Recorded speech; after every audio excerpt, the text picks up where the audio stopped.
Атамекен партиясынын лидери учурда абакта отурган Өмүрбек Текебаевдин ишин Бириккен Улуттар уюмунун адам укуктары боюнча комитети расмий каттоо алды. Бул тууралуу Адилет укуктук клиникасынын жетекчиси Чолпон Жакупова билдирди. Укук коргоочуларга бул тууралуу маалымат ушул жылдын 26 февралында берилген. Анда бул комитеттин эксперттери кайрылууну кароого кабыл алышканын билдиришкен болчу. Эгер бийлик аталган уюмдун чыгарган жыйынтыгын жокко чыгарып, аткаруудан баш тарса, бул Кыргызстан үчүн өтө кооптуу болот.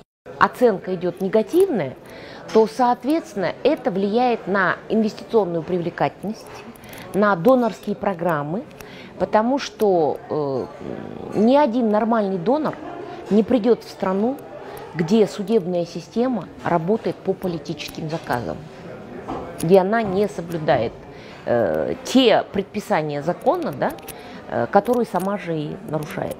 Буга чейин эле Өмүрбек Текебаев Бириккен Улуттар уюмуна кайрылууга мүмкүнчүлүгү бар болчу. Бирок ал саясатчы катары демократиялуу өлкөдө жашагандыктан анын кайрылуусу мамлекетке кедергисин тийгизип, жаңы дайындалган президентке шек келтирбесин деген негизде кайрылган эмес. Эгерде Бириккен Улуттар уюмунун чечимине чейин жаңы жагдай менен Текебаевдин ишин карап, сот мыйзамдуу түрдө актабаса, буунун жыйынтыгы Текебаевдин ишинде саясий куугунтук бар деп табышы ыктымал.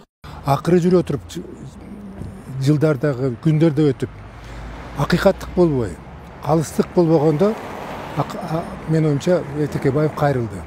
Бул кайрылгандан эми Кыргызстандын баягы бизде укуктуу мамлекет экенине шек келип калды. Акырында ал чечим чыгарылат.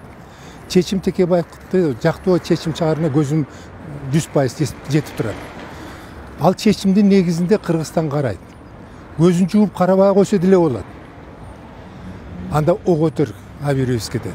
Бириккен Улуттар уюмунун Текебаевдин ишин карап жатканы Кыргызстан үчүн жагымсыз окуя. Анын жыйынтыгы Кыргызстандагы саясатты чоң өзгөртүүгө алып келиши мүмкүн. Мунун арты менен сот системасындагы адилеттүүлүктүн жоктугу ачыкталып, калпыс мамилеси ачыкталышы мүмкүн. Биздин Кыргызстандагы саясий истеблишменттин чоң өзгөрүүсүн алып келет.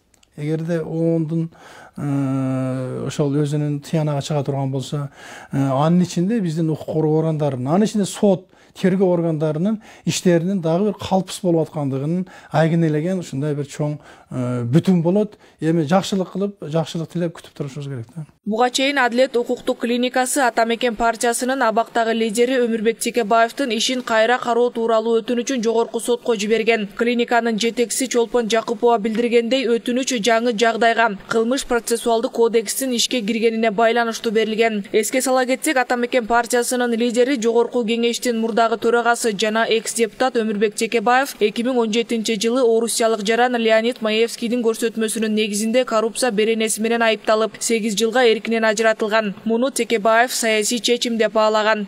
Аклай Маратова, Мирлан Абдылдан, Next TV күндүн темасы үчүн.